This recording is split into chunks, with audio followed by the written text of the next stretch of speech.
Let's start with something a little different today. I kind of like this quite a bit. Byron Donalds and Jamal Bowman are two members of Congress. Byron Donalds is a Republican from Florida. Jamal Bowman is a Democrat representing New York. They had a debate of sorts on the steps of the Capitol in Washington, D.C. And it is cartoonish in a way. There's not like deep policy substance here, but I would much prefer this debate to what we've seen recently in terms of our elected officials engaging in. So let's take a look at this. This happening on the steps of the Capitol in D.C. You will see Byron Donalds on the left of the screen, and then Jamal Bowman will pop up and be on the right of the screen. But what I will say first for the gentleman from New York is, hold on, I want everybody to get this now. To the gentleman from New York, man, listen. It's cool to have two people in my state that could be president. I don't know about New York. That's all I'm going to say, though. That's all I'm going to say. Your state could be president. Who? Come DeSantis? Come on, man. DeSantis doesn't have a man, shot. 45, He's a white 45. nationalist. Oh, stop that. He's Jamal. a nationalist. No, he's a not. white supremacist. No, he's not, man. He's anti-gay. No, he's not. anti-woman. No, he's not. He's No. anti-black. Listen, there's no way he can be president. My former colleagues in the legislature. Who's the other one? Who's the other Republican one? and Democrat, when all that stuff was coming up last year, I called them. I said, tell me what's happening. They were like, it's really not that, but people are trying to raise a fuss. I've had the conversations. It's not true. I've had the conversations. Why can't those who have been incarcerated, who are released, who have done their time, why can't they be re-enfranchised and be allowed to vote? They are in our state. That's no, they're already not, happening. man. They Jamal, got to pay all kinds of fines and all that. Jamal, anyway, I voted for the bill. Jamal, I was there when they drafted it. Who's the second guy? Who's the second guy? Second person? Come on now. You already know that's Trump and Ron. Trump and Ron? Trump and Ron. That's two different people, man. So Trump claims Florida now? He don't claim New York? You know he been claimed Florida. 2 years now. Been claimed. That's what he said. Listen, that's what he said. That's what he said to Kathy. Oh. He told Kathy Hochul, he said, I got to go. Listen, both those dudes going to get crushed. Stop. By who? The man at 1600? Please. If she wanted to jump in, she would kill both of them. Secondly, Biden will kill both of them. Biden passed three bipartisan. This is arguably the best part here coming up. Three bipartisan pieces of legislation. You know what that's like? You know what that's like? That's like saying Josh Allen is better than Patrick Mahomes. Come on now. Biden passed sell that to somebody else. Biden passed three bipartisan pieces of legislation after an insurrection during a global pandemic, opened back up the schools, killing the game. Are we talking about the infrastructure and he's bill? 80-something years old. Talking about the infrastructure bill? That's what we talking about. DeSantis ain't even. The infrastructure bill is what we talking about? Biden will wipe the floor with DeSantis. In what world? Come on. In what world? Bizarro land? CHIPS Act. Stop. Infrastructure bill. Stop. Safer Communities Stop. Act. Historic investments in climate. $35 insulin. High inflation. Overrun southern border. Fentanyl in everybody's streets. Look, we can do the same thing. I can do the same thing. What's he got? What's his shot? All right. So listen, what did we learn, right? Only one person there was actually armed with facts. Okay, that's the reality. It was Jamal Bowman. But they were at least relatively more substantive discussions than Jewish space lasers, woke, masks, trans, whatever the case may be. Now, this was not a debate in the sense that you can't really debate with someone who's simply refusing to acknowledge basic facts. You can't. And Donalds is, of course, complicit in the hate and the anger that is driving Republican voters to do what they do. And that's all very sad, right? So I'm not saying, two good faith participants and whatever, fine. But notice that whenever policy accomplishments are brought up there by Jamal Bowman, Byron Donalds can say nothing but no, stop, no, when Bowman cites actual Biden accomplishments. And this is what the right has. They have, in their worst cases, right, like Marjorie Taylor Greene, they have that completely unhinged rhetoric. In the best cases, where it's sort of congenial and generally speaking respectful as this was, they still have nothing more on policy, and that's extraordinarily telling. And then, of course, the fact that Byron Donalds thinks we have a richness of candidates in Florida. We've got Trump and we've got DeSantis. Now, I don't know that I share Bowman's confidence that Biden would wipe the floor with DeSantis. That remains to be seen. But if more of the conversations among our elected officials were like this, I mean, I'd rather them be more like the Lincoln Douglas debates. Okay, but that ship seems to have sailed a couple hundred years ago. If they were more like this than what we normally get, I actually would prefer it. Let me know what you think. Kyle Rittenhouse was found not guilty of criminal charges for killing multiple people at his criminal trial, but is now being sued by the family of one of the men he shot dead in 2020 and by Gage Grosskreutz as well, whom he injured. Kyle Rittenhouse is begging, just begging people on Tucker Carlson's show, send me money because it's so unfair what they're doing to me. The funniest part, and this really is funny, when the time comes for Rittenhouse to give the URL where you can donate to him, he mangles the URL. This is the whole reason he was on the show. Check this out. No idea. Oh, and let me explain one other thing.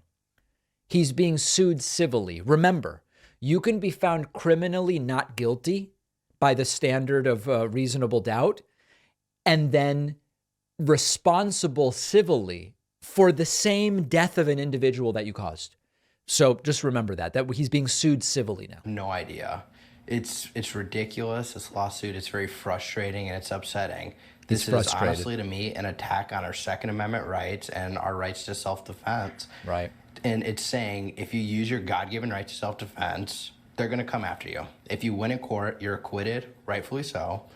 They're going to take you to civil court and they're going to take you for everything you're worth. They're going to drive you into bankruptcy and drown you in a mountain of legal bills. And I know we're going to win to court, but it's going to be expensive. It's going to cost a lot of money to fight these attorneys. They're very powerful. You can go to www.givesango.com. Okay. www.givesango.com. I have no clue what the hell that is. /Kyle Rittenhouse to help me. Let's hear it once more. Attorneys are very powerful. You can go to www.givesango.com /Kyle Rittenhouse. Give Sango. To help me take on these lawyers so they don't come after more people. Because if they can come after me, they will come after you. Right. Will they, though? I'm not sure about that. Why would they come up? Why would they come after people who haven't done what Kyle Rittenhouse chose to do? So here's the deal with this. He wants you to think that if he's been acquitted criminally, it's unfair that you should be able to be sued civilly. But that's just how the system works. You know, these people talk about respect for law and order and all of it. This is the way it works. Criminal law deals with crimes considered harmful to society as a whole, murder, theft, assault, etc. Criminal law would punish offenders, deter others from committing similar crimes, in some theoretical sense, rehabilitate. Okay, it doesn't happen too often. Criminal cases are initiated by the government. The burden of proof is on the prosecution to prove the defendant's guilt beyond a reasonable doubt. If you're found guilty, you might have fines, imprisonment, or other forms of punishment. The modern legal system we have is based on common law, developed in England, adopted in many countries like the United States, and it also includes civil law. This is a bedrock foundation of our legal system. He might not like it, but it is. And when there are disputes between individuals, could be a contractual dispute, could be a personal injury claim, which is what we're talking about here. The purpose of civil law is cases brought by a plaintiff to compensate an injured party for the harm that they suffered. And civil cases are initiated by the injured party, not the government. It's a different burden, which is a preponderance of evidence. Sort of like thinking about 51% likely, or that's not actually the way lawyers would describe it, but it is a different standard. And you can be found not guilty criminally and responsible civilly. If you support law and order, if you claim, as Kyle Rittenhouse does, to support all of these different aspects of our system, this is part of the system. And you can't pick and choose which is all they want to do. He doesn't like it. He also doesn't understand it. Similar when Trump said, how can they impeach me again? They already impeached me. Well, it's for something different. Or how can they impeach me when Mueller cleared me? Well, Mueller didn't clear you of obstruction, but it has nothing to do. The Mueller probe has nothing to do with whether you can be impeached. They would like things to work differently than they do, but this is it. Pathetic Kyle Rittenhouse now begging for money, and you can go to a URL I couldn't even understand, I guess, if you want to donate. CPAC finally started, and it's really humiliating and embarrassing. Here is the start of it with Matt Schlapp, who runs the event. Remember, much of the controversy around CPAC this year is that Matt Schlapp, who is anti-gay, and married to a woman, he is accused of having, I can't even do it. He's accused of having pummeled the junk of another man. Sexual assault, we're talking about. Many people didn't want to go to CPAC. Here is Matt Schlapp addressing Jim Jordan as maybe the most powerful man in Washington. There's a lot of chatter in the media about who's here and not here. I'm really proud to be standing alongside someone I think might just be the most powerful man in Washington, D.C. You know, I don't think that Jim Jordan is at this point the most powerful man in Washington, D.C., but it's the perfect person for Schlapp to point to because Jordan has quite a history of looking the other way when bad things are being done. Let's just leave it at that. Kurt Schlichter was there, and he had quite an interesting anecdote. These are the sorts of colorful stories we've come to expect at CPAC. Schlichter, my friend from Town Hall, who has a very important historic distinction. He was kicked off and banned from the Don Lemon show. I forget, what did you say again? Well, so I'm on the show, and he says, so this is when we run up to Trump, and he says, you know, Kurt, this is terrible. This is the worst thing ever. Do you know what Donald Trump said? And I'm like, I don't know. And he said that Hillary got schlonged when she was running against Barack Obama. And that's the worst thing ever. That was a good one. And I said, I don't care. Hillary Clinton, I mean, you care about that. Hillary Clinton literally stood by while her husband used an intern as a humidor. Whoa. Totally normal. You can't say that. So I said, she sat there and literally stood by as her husband used an intern as a humidor and boot off of CNN. Best thing that ever happened to me. So that's all right. A true tale of redemption and forgiveness or something like that. They're still doing the election with stolen stuff. Here is Stephen Bannon interviewing Kimberly Guilfoyle and someone else, looks like Miss Indiana maybe or something. I can't tell. And playing up the entire Biden's not the legitimate president stuff. You said the Bidens were the occupiers of 1600 Pennsylvania Avenue. Are you implying they did not win the 2020 election, ma'am? I'm straight out saying that they did not. That's why you're an occupier. It's like the equivalent of a squatter, right? Do you agree with that? Do you think is Joe Biden the legitimate president of the United States? No, definitely not. All right. And then a woman traveled all the way to CPAC, I guess because she loves Steve Bannon. And Steve Bannon suggests not watching Fox News anymore, which is interesting. Name and what brings you here today? I'm Bobby Rooney, and I actually came here because I love Donald Trump and I love Steve Bannon also in Real American Voice. And I'm with a little group in Pueblo, Colorado, who are grandparents for America. And Did she say gun parents or grandparents? Planting trees under which we will never sit. Because we're trying to get policies out. Our young people don't know any of the policies. So they go and they vote personality. We can't win the personality war. Right. It's the left that's voting for personality. That oh my goodness, that is genius, huh? We can win the policy war. They're all in our favor. So we did a brochure that puts Republican... I'm curious, are there any policies that the country is moving in their favor? I can't think of a single one. Policies on one side, Democrat policies on the other. If you pick all the Democrat policies, vote that way. We just want you not to be stupid. Right. All right. You know what you're voting for. Hold on. We have all the Ma'am, policies. if you don't want to be stupid, stop watching Fox. Yes, For Tucker and Jesse Waters and Maria Bartiromo. There were some except fors there. Did you hear that? He's like, did he say except for Maria Bartiromo and someone else? So this is another unhinged year of CPAC. We will be live later today and then tomorrow with the Trump speech. And it is a gong show. It really is. But hopefully I don't have to suffer through it alone and some of you will join me. Make sure you're subscribed on the YouTube channel, youtube.com/The David Pakman Show. Don't forget that the best way to support The David Pakman Show is by becoming a member, which gives you access to the daily bonus show, the regular show with no commercials. You also get access to our entire archive of every episode dating back a really long time and plenty of other awesome membership perks. Go to joinpakman.com and use the coupon code BETTER21 for a huge discount. Joinpakman.com. Remember that the David Pakman Show is made possible by our viewers and listeners, wherein we have the membership program, and hereas it is the way that we fund the show. I invite you to sign up at joinpakman.com. We do have the coupon code 24 starts now, which you can use. And I'll just mention this. I don't know. I shouldn't really be mentioning it, but we had a TikTok live stream on February 28th, the last day of the month, and we had like a one-day only coupon code, TikTok Feb, and it is a pretty aggressive coupon code. We didn't really turn the code off at the end of February, so you can still use it, and it's like an even bigger discount, TikTok Feb.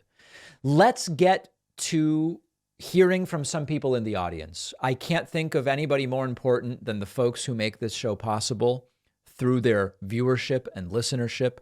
We take calls on Fridays at davidpakman.com/Discord rather. And you can join the Discord that way. Let's start today with, I don't know. It's so hard to say. How about Joe from Massachusetts? Joe from Massachusetts, welcome. Let's all hope for no technical trouble and that we have an auspicious start today. How do I sound, David? You sound good. What, do you have, like a creaky door there? Oh, that's my chair leaning back. My bad. Oh, no problem. Maybe some dry lube would deal with that noise. Maybe it would. Yeah. I'm just going to stay it up and... Oh, boy. Now you're starting to cut in and out, Joe. Let's hope we can get a question here. I'm just still bad? Okay, now I heard that. Okay. Mike's about George Anthony DeVolder Santos, yes, the third Nobel Peace Prize winner, for his contributions to nuclear fission. So my quick disclaimer right before I get to the question is that he should resign because his voters voted for somebody else, basically. Absolutely. But my question is, I want your take. Would it actually be beneficial to the left if he stayed on? Like each week, a new amendment, a new lie, a new scandal, and more infighting on the right. Would it actually benefit the left if he actually just stayed? I think that the way in which, so here's the thing. If George Anthony DeVolder Santos III Jr., Sr. stays, I think the way that it's useful to the left is that they can continue to make it a story that this guy has been allowed to stay by the Republican Party and show how low their standards are and all these different things. The trick to it is they have to keep it in the news and they have to constantly find new lies and things to talk about because otherwise it'll just sort of fade away. You're not going to get 2 years out of this unless you can keep finding new lies.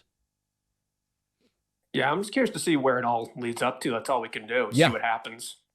But honestly, it would be correct for him to be forced to resign. That would be the right thing. Absolutely. Yeah. Yeah, I just wanted to make that disclaimer. So 100%. Yeah, thanks for taking my call. That was my first time using a Discord call. I'm glad it didn't go too badly. No, you did relatively well after we sorted out that glitch. Yeah, all right. Thank you, Joe from Massachusetts. Great to have you on. All right, take care. All right, there goes Joe. Very, very powerful declarations made there. Let's go next to Gitz from Alberta. Is that Alberta, Canada, Gitz? Yes, that is. Well, welcome. Oh, man, huge fan of the show. Just curious, have you ever seen the documentary The Territory on Disney+? No, I have not. What is it?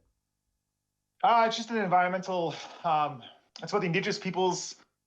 I'm a little nervous. You're doing indigenous good. People in the Amazon, and they're fighting the expansion of this, basically industrial colonization. Interesting. It's a fantastic watch. If you haven't seen it, the only ask that I have of your show is that it'd be kind of cool if you had some indigenous speakers talking on indigenous issues. Indigenous to where? If it's a North American issue, then grabbing someone from the local nation that could talk about that.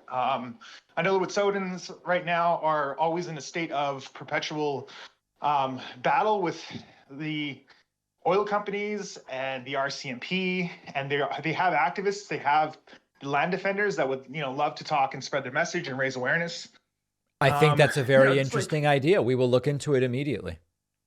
Yeah, I love the show. It'd just be awesome to see more brown and black people, specifically people from those nations. And that's the only ask I have. I think you're amazing. Your debate, I don't think, was a debacle. It was really weird watching some guy play 4D chess with himself. You And mean you're the just like, you mean what the are you Patrick talking Bet David about? one? Are you talking about PBD? Yeah.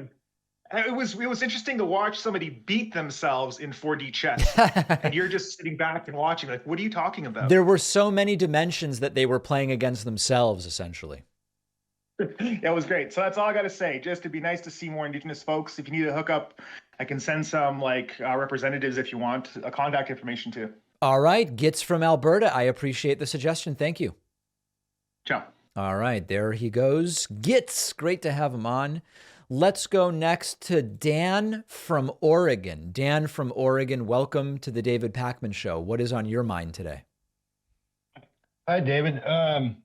So I am trying to figure out where I'm at politically right now. I was very much a backer of most of the Democratic establishment's goals, in my younger years, and I'm starting to do more and more research and look into how difficult it is to really move the needle on a lot of these big political issues with the constant stranglehold of the capitalist class. And just wondering where conversations could go, where you think that we could actually move the needle in getting people to recognize the inherent hill we're trying to climb over, these giant changes that need to be made when there's the big money influences just constantly keeping their boot on our This neck. is so tough. I mean, I wish there was a simple answer, but you're basically saying, how can you circumvent the system that got us to where we are without having any system but that system with which to do it, right? And this is what makes this stuff so difficult. You accurately diagnose that there are so many people that aren't even sort of like aware of the top level structural and systemic things that need to happen. I think that these things include campaign finance, how we run elections, media. I've talked about like my big overarching issues that affect every issue, but we're sort of limited by using the very broken system we have to get people to recognize this stuff. And it is the very same system which makes it so a lot of people can't afford to take time off in order to go to a protest and all these things. So, I mean, listen, I could repeat like the same stuff I always say, but obviously it's not working in any real way. So I don't have an answer. And it's sort of like one of the most critical questions, which is great. We've identified the problems of the system, and now we need to work within that system in some way. Like, I know you can say, well, work outside the system, right? But so how are we going to communicate with people? We've got social media, traditional media, print media. You can go out and do street preaching, but we know kind of how that works. So it is a really difficult question, and I wish I had a better answer. I realize it was a very broad question, but I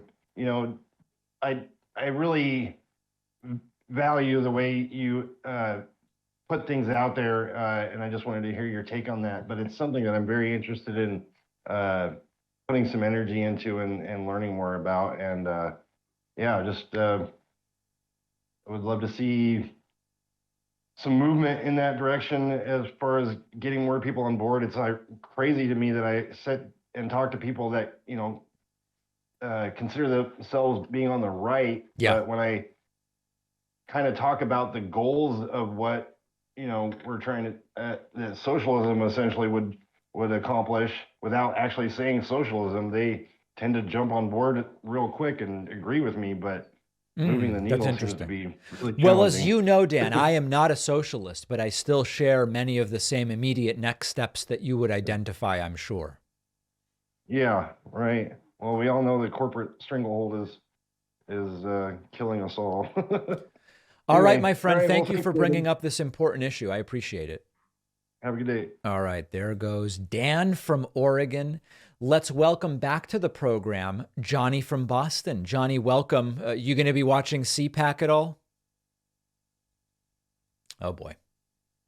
No, You're not probably watching it. Okay, fair. All right, good. No, I have other things to watch. That's fair. I totally respect that. So I wanted to ask about your interview with Pandora Box. I know it wasn't on the show, but I saw it kind of on the link. I actually stopped it to watch Pandora. How did you get connected with her, and how has the response been? So, well, my colleague John handled making the initial contact, and actually Pandora was connected to the show The Dish that I had a cameo on. And so I actually think that was the connection.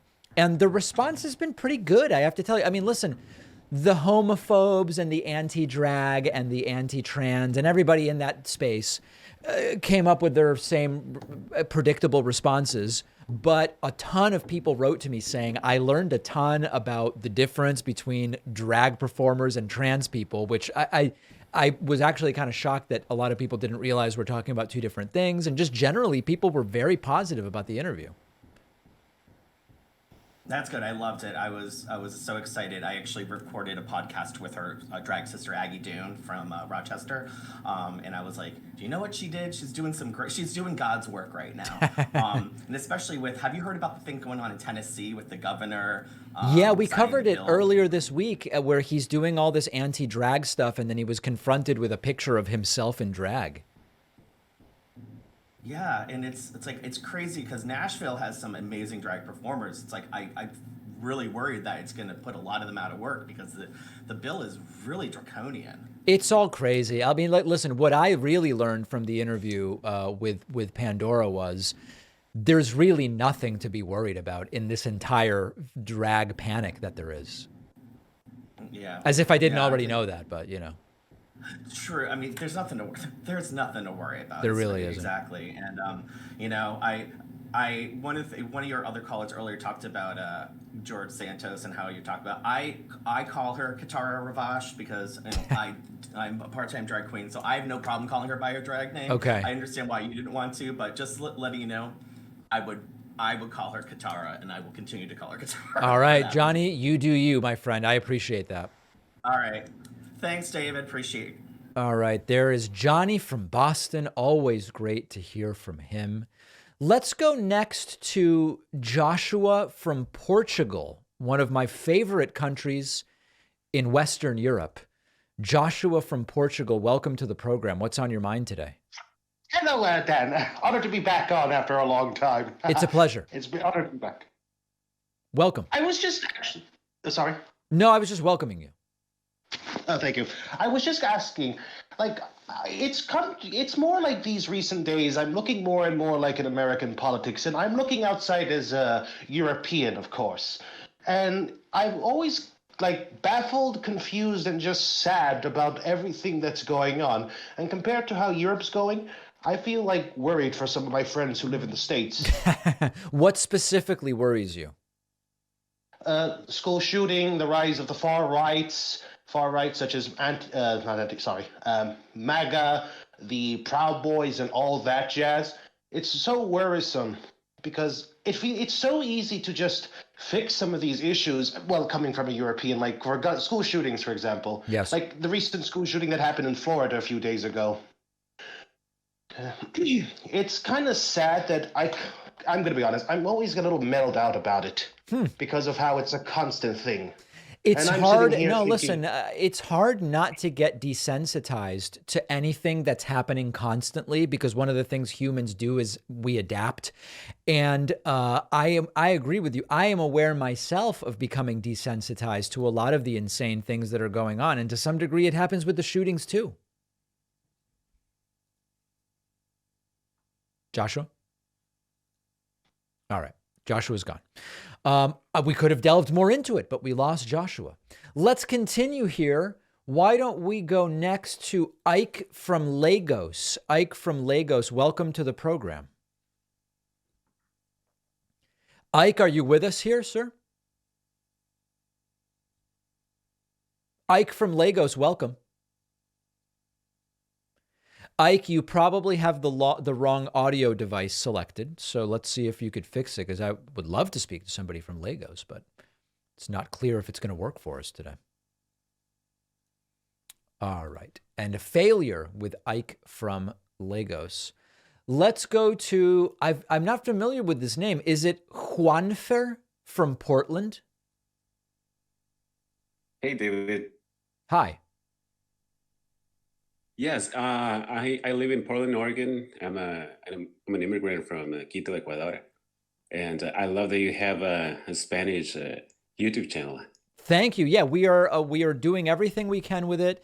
I know some people are continuing to insist that really I should be doing the clips in Spanish. I just don't have the time, but I did record a beautiful message in Spanish, which we will soon be publishing on the channel explaining all of it. But I think the channel is coming along nicely. You know, coming into the U.S., I have to learn about the political climate here. Because in South America, every politician, every bad politician, every corrupt politician is from the left. So we have people like Rafael Correa and Petro and Maduro, which are really corrupt and are making their countries illegal. Like you cannot live there anymore. The salary in in Venezuela, I'm sorry. The salary in Venezuela is equivalent to $4 a month. Yes, I'm aware of that. Now, the purchasing power is, of course, different. Yeah. So I really like to thank you because you have helped shape my political opinion of how the left is helping everybody in this country, and on the right, the Republicans are trying to stop everything of value.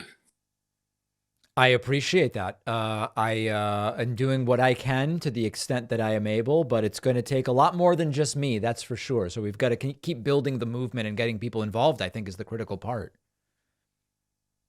Yeah, well, thank you, Dave, for taking my call. All right. Thank you very much. Great to hear from folks from all over the world and all over the country. We're going to take a quick break, but I am taking more calls right after this short break. So if you're waiting to talk to me and you've got a few more minutes, just hang on. We'll go right back to the phones in a moment. If you value what we do at The David Pakman Show, remember to support us on Patreon. Go to patreon.com/David Pakman Show, where you can get access to behind-the-scenes videos, the Daily Bonus Show, the commercial-free Daily Show, as well as special discounts on merch, including hats, hoodies, mugs, and T-shirts. You can support the show for as little as $2 a month. Check it out at patreon.com/David Pakman Show. We're continuing to hear from folks in the audience. We do these calls via Discord. You can find the David Pakman Show Discord at davidpakman.com/Discord. For everybody who's waiting to talk to me, remember, in your nickname, you must have your name and your location. So folks I see with like just a nickname or a handle or whatever, you aren't going to be called on, just so you know what the guidelines are. For example, we will go to Justin from New Jersey, name and location in that perfect format I mentioned. Justin from New Jersey, welcome. What's on your mind? Hey, David. It's first time calling here, and I just wanted to ask you a few quick questions. Sure. You have a few questions. Interesting. First of all, do you watch any anime? I've only ever seen one anime movie. It was like 15 years ago. It's called Spirited Away. I don't think I ever heard of that. But, okay. All right. Into the political questions. So do you think Ron DeSantis is actually not going to run? Is that a possibility? I think it's a possibility, but an unlikely one. I do believe DeSantis is going to run. It is very difficult to have a 19-point win for governor for re-election, to see yourself polling very well without even having announced, and then to get away from it, because you never know when this opportunity might present itself again. So I do think DeSantis is ultimately going to run. Because I think it's interesting, because I can't see a world where Trump doesn't win, honestly. I mean, listen, I also think the most likely scenario is Trump wins the primary. Because I really do see him as a very popular person, regardless of if it's DeSantis, Nikki Haley, or Tim Scott. I feel like the more people actually, it just helps Trump because he has a solid base compared to these other people that don't. Where I am most confident that Trump will best DeSantis is if and when it becomes a national campaign with the insults and the nicknames and the rhetoric, DeSantis is so uncharismatic.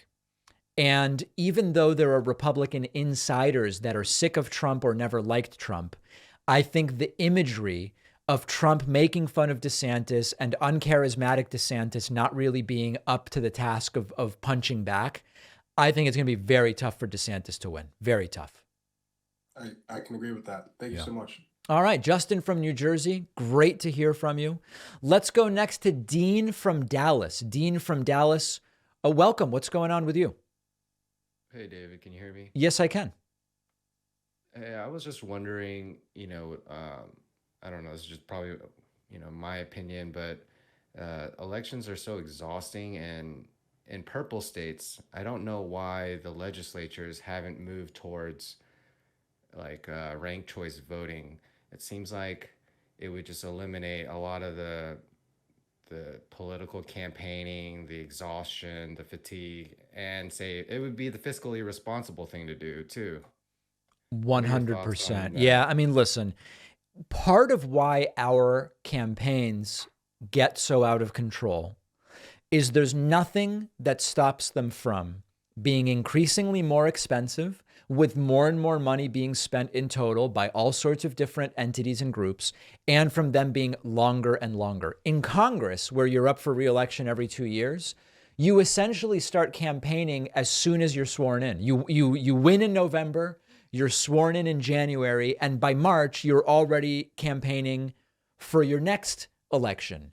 And if we had, listen, it probably wouldn't be good for shows like mine and people that depend on the interest and the intrigue, but it still would be better for the country if we had public financing, limited duration, and compressed this thing dramatically. I do think it would be much better for the country.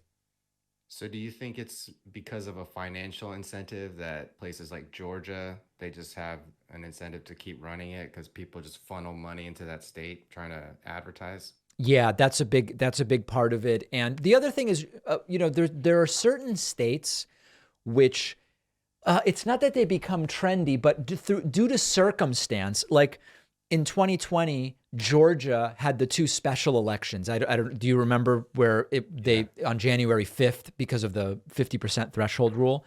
And then in 2022, you had Marjorie Taylor Greene, and then you had Stacey Abrams versus Brian Kemp, and then you also had the Herschel Walker wackiness. So sometimes states almost become like a magnet where they start attracting attention and money and et cetera. And it doesn't mean that the state is disproportionately important, but it does just start to become sort of like a show more than other states. Yeah, all of that stuff could be limited by some of the things you're talking about. Yeah, it almost seems like kind of like a state narcissism or something. It's like all eyes are on Pennsylvania or all eyes are on Georgia. And, yes. And then after that election, and then everyone forgets about them. It's just like they're off the map. 100%, 100%. And I'm trying to think of examples where a state was like big.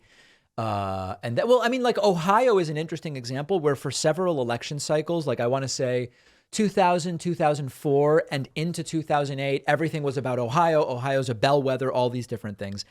And then more recently, there's very little talk about Ohio as the important place for presidential candidates. So, these things change over time. It's all sort of like a game. And I would love to see some of the restrictions on our elections that you're talking about. Well, thank you for taking my call. My pleasure. There is Dean from Dallas with great topics today, I have to say. Why don't we go next to Cody from Atlanta? Cody from Atlanta, welcome to the program today. Cody from Atlanta, you're muted. You have to unmute yourself. And last chance for Cody from Atlanta. I can't unmute you. You have decided to mute yourself, and thus I am unable to hear you. All right. Cody from Atlanta, it's not going particularly well today. Let's instead go to, is it Lincoln from Boston or Boston from Lincoln? It really could be either. It is Lincoln from Boston. Lincoln from Boston, welcome to the program. It's great to be here. I wanted to ask you about the 2024 election. Lincoln, are you originally from Boston? I was born in Massachusetts, about like 25 minutes south of Boston, but yes. Interesting, because I detected a very slight, like almost like a Canadian accent there. No Canadian here. Okay, fair, fair. I mean, it wouldn't be an insult, by the way. Canada's a beautiful place, but all right, go on, Lincoln. Well, so it is my understanding that in 2020, when Joe Biden and the Democratic Party won the presidential election, okay, a lot of that was due to events transpiring that year, namely COVID, of course, and the George Floyd protests. And I'm worried in 2024, unfortunately, it's awful to say this, but if there isn't major events like that take place, I'm worried the Democratic Party won't have that fuel to win. So I don't know that I necessarily agree with the premise as far as the George Floyd protests. I don't know how big of a factor the George Floyd protests were in Biden's win. I do think Trump's mishandling of COVID was 100% a factor in Joe Biden's win. But I generally agree with your conclusion, which is you're worried about Biden's ability to win in 24. And here's my view on that. It's much, how can I say this? You're at an advantage in terms of how you can campaign if you're not currently in power. And so even though we know that Trump accomplished nothing of value while he was president, we know that Trump made all sorts of promises that he could never possibly keep. We know all these things, right? But the fact that Joe Biden has been in power, and if Trump is the nominee, he will have been out of power, or if Ron DeSantis is the nominee, he will never have been president. They can attack Biden in a particular way that you can't when you're the person in charge. I think it's a benefit to whoever is the eventual Republican nominee, and I have significant concerns about whether Biden would win that election. I don't know that any Democrat would necessarily win in that situation when Democrats have been in power, but I do think that it's going to be an uphill battle. I appreciate that answer. Just something I'm worried about. And yeah, I mean, I guess my premise, I wasn't totally certain whether the George Floyd protests and the COVID-19 pandemic both contributed to Biden's win. That was just kind of my understanding of what happened that year. Yeah. But thank you very much. All right, my pleasure. There is a Lincoln from Boston with an extraordinary assessment, I would say, to some degree.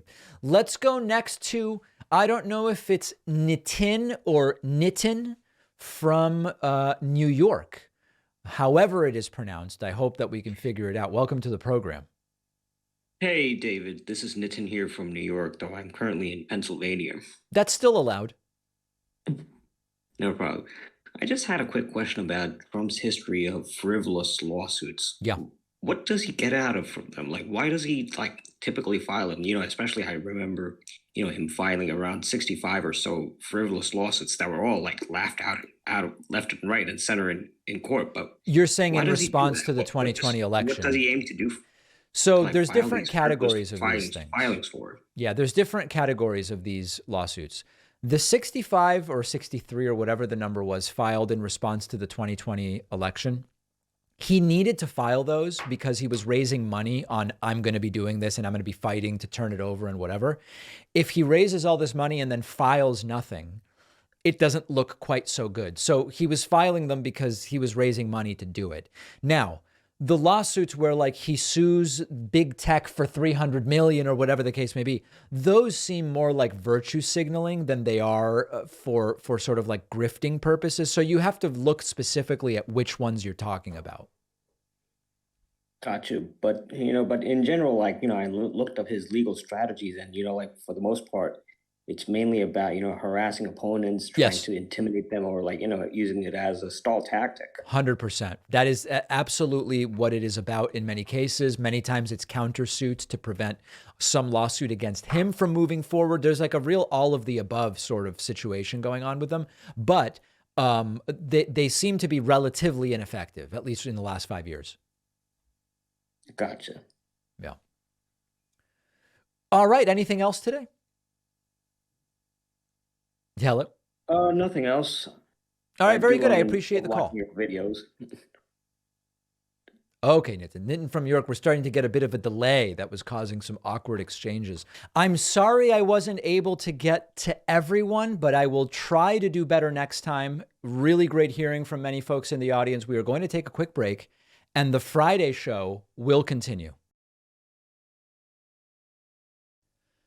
Follow us on social media. Interact with the David Pakman Show community. See exclusive content. See when we're taking calls live. And stay up to date on other big show announcements. We post daily. Find us on Reddit, Twitter, Instagram, Facebook, Discord, and TikTok. All right, it is time for Friday Feedback. We're calling it Friday Feedback now instead of the mailbag because we are just regularly incorporating elements that aren't actually emails. And as you know, I want both precision and clarity. And it is not really accurate to call it the email bag when we are highlighting elements from Facebook or Reddit or YouTube or whatever the case may be. So, same stuff, new name, Friday Feedback. All right, let's get right into it. Starting with some critiques, to put it lightly. Wanda wrote in, and Wanda says, you and your page must be a comedian/comedy because to think Biden is brave and has done anything good for this country is sad and blinded. Well, Wanda, you win an award. You are a critic who used the correct form of your versus your, correctly using YOUR to show possession. It is my page. I used to say it is almost a requirement that you use the wrong your when you write in with hate mail, but Wanda used the correct one. Now, in terms of Biden is brave and has done anything good, there is a long list of good things that Joe Biden has done. We've talked about it, and it is a very wide-ranging Inflation Reduction Act, COVID stimulus, the attempt to do some student loan debt relief, although it's now tied up in court, getting out of Afghanistan. I think going to Ukraine was a super interesting and politically savvy thing to do. Laying the trap around Social Security and Medicare, which completely upended the way Republicans were talking about. I mean, there's a very long list of things that Joe Biden has done. Is he my favorite president? Is he the best president? Was he my number one pick? No. But we're trying to be adults here, Wanda, please. And such black and white thinking is very, very sad. Susan wrote in, also on Facebook. This is so damn funny. I'm going to tell you what's going on here, okay? Susan wrote to me, stay off my effing page, libtard. Following it up with Trump 47, go Brandon. And then put Biden in a nursing home jail with Hillary Clinton and the Obama boys. Obama. Yeah. This is a thing that happens a lot. There are non-tech savvy right-wingers who don't understand how algorithms work. And as many of you know, if you regularly watch videos on Facebook, you might be scrolling. This is me scrolling on my phone. You might be scrolling, and then you're looking at Facebook video, and it's just showing you things. It's showing you things algorithmically. It's showing you things randomly. It's just showing you stuff. And if you don't like something and you're sort of like a normal person, you just scroll past it. There are people on the right who will contact us on Facebook who seem to think that we need to remove our content from their quote page. And that's where you end up with stuff like this. Stay off my effing page, libtard. Now, Susan could just press, I don't like this, and then she would never see our content again. But a lot of tech confusion as to, oh, yeah, I'm sitting here saying, show Susan my clips, Facebook, please. Dear God. Michael wrote in about media coverage of the grand jury foreperson in Georgia in that Trump-related grand jury. And Michael said, David, love the show. Keep up the great work. Why isn't anyone talking about media coverage of Emily Kohrs? CNN literally aired an interview of Ms. Kohrs divulging inappropriate grand jury information, then proceeded to lambast her actions as irresponsible on Anderson Cooper. I would expect a reputable news outlet to know better than to broadcast such inappropriate and sensitive information. Does the media bear responsibility? I don't think so. No, I think, if media outlets say we're not going to name mass shooters because there's like a specific reason to avoid glorifying and giving them the fame that they seek, I think that's totally fine and legit. To say we aren't going to show newsworthy stuff that someone else has chosen to provide because of how it might impact a case, even though there's no legal issue. I just see it as very different. I don't think CNN is doing anything wrong. It should be up to the jury foreperson to decide, is it appropriate for me to speak or not? And for whatever court-related authorities to manage that. But I don't think media outlets are doing anything wrong by showing the interviews. Derek also wrote in about Emily Kohrs and says, sounds like someone close to Trump got to this woman. More tampering. Nobody in their right mind would think this is a good idea except Trump. A few people did write in and say, David, it occurred to me that maybe this was something someone on the Trump side encouraged Emily Kohrs to do, this bizarre media tour, knowing it would be useful to Trump. I understand why people are making the suggestion. I have no evidence that that's what happened, but it would be interesting to look into it. Dean wrote to me about Donald Trump's plant, I think he means plan, to eliminate crime, and says, hey, David, someone should ask Trump, if he could eliminate crime in the U.S., why didn't he eliminate crime in the U.S. during his 4 years in office? It's a perfectly reasonable and sensible question. But if you presented it to Trump, Trump would say that it was because of Democrats. Democrats blocked him from doing it. But if you vote him in next time, he'll have the House and Senate. And this time, Democrats won't be able to block him. Or, we often feel in politics that we have these gotchas. And of course, Dean's question is 100% reasonable. Why are you now saying you're going to do all these great things, which you couldn't or didn't do during your first term? They have an answer. And the point is, their followers will accept that answer. Kevin wrote to me and said, David, do you have any advice in regards to particular methods you find useful to keep yourself strong in the face of constant terrible news? With Flint, Michigan, now Ohio, it's become very apparent to me we're on our own. Our leaders don't care about us at all. I find it disgusting that Democrats are unwilling to speak up at all about Ohio. I don't know if that's true. And they let Trump swoop in and act like he gives an S about anybody other than himself. It was a good move Trump pulled going there. Makes him look good. It's hard to remain hopeful when it seems like fascism is about to fully take hold and has no real opposition whatsoever. Keep it up, David. Hopefully the internet remains intact and you can continue to upload. It's important to know what's going on. Honestly, I know that a lot of people aren't going to like this, but honestly, here is what I recommend to keep yourself sane. Understand there's a limit to the number of issues you as an individual can fix. And for health reasons, it's really important to say, this is going to be my intake of this stuff, and that's going to be it. I've said, for me, unless I'm like streaming something on the weekend, from the time I'm done with the Friday show until I start working on the Monday show, I pay no attention to news and politics. And it is really healthy to set those limits because you're right, Kevin. Otherwise, it becomes overwhelming in that way. Ellen wrote in and says, David, you set out all the reasons why it wouldn't make sense for Trump to sign the Republican loyalty pledge, but we all know he doesn't think rules apply to him ever. My guess is it wouldn't bother him to, at least in the least, to sign the loyalty pledge when it benefited him by getting him on stage, and then turn right around and run as a third-party candidate if it suits him. He'll have no trouble at all truthing that it was a plot by the rhinos and he's not bound by it. Ellen's completely correct. And in fact, I mentioned this on the Monday show. Trump's most likely scenario is if he has to sign the pledge to debate, he'll do it. And then if he loses and wants to run third party, he'll do it. And when people say, well, but what about that loyalty pledge, sir? He'll say, it doesn't apply because they rigged it and they stole it and whatever.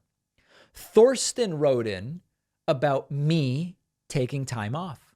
And says, Dear David, sir, I'm a great fan of your show and just saw the mailbag video. That's the reason I want to say something positive about supporting your replacements. None of them are as good as you are. That's because it's your show. But all of them did a very good job. It's extremely hard to replace the front runner of a show, even for a short time of vacation or parental leave. Everybody has his own voice, style, way of speaking, of declaring something. I think you did a good job with the picks. Well, I appreciate that. And then lastly, from TB or TBM, hello, David. I wish to thank you for not starting your broadcasts with the word so. I've begun to avoid sites that do. Use of so to start a broadcast is as sloppy as what's up, everyone. Both of these rank up there with at this point in time or in this moment, both of which drive me to distraction. Laziness has no place in journalism. I'm pleased the malaise hasn't infected your programs. Yeah, so I guess that would be like if I started a show with something like, so Donald Trump did another crazy thing. I guess I don't do that. I've never noticed people in general doing that. But to the extent that TB likes that I don't start my episodes with so, I am at your service, TB. Thank you very much for letting me know. Remember, you may be featured in Friday Feedback if you respond to me on Twitter, leave a YouTube comment, respond on Facebook, whatever the case may be. And you also, of course, can continue to email info@davidpakman.com if you have something to say. We also now have the David Pakman Show in Spanish with, where are we from the standpoint of subscribers? Where are we doing on Spanish? Right around the 2,000 mark. Yeah, so we are building the Spanish channel. It is the same content dubbed into Spanish for folks who prefer to consume the content in Spanish. You can go to davidpakman.com/Spanish to find the channel. And I will see you next week. And producer Pat's on the bonus show today. He'll see you in a moment.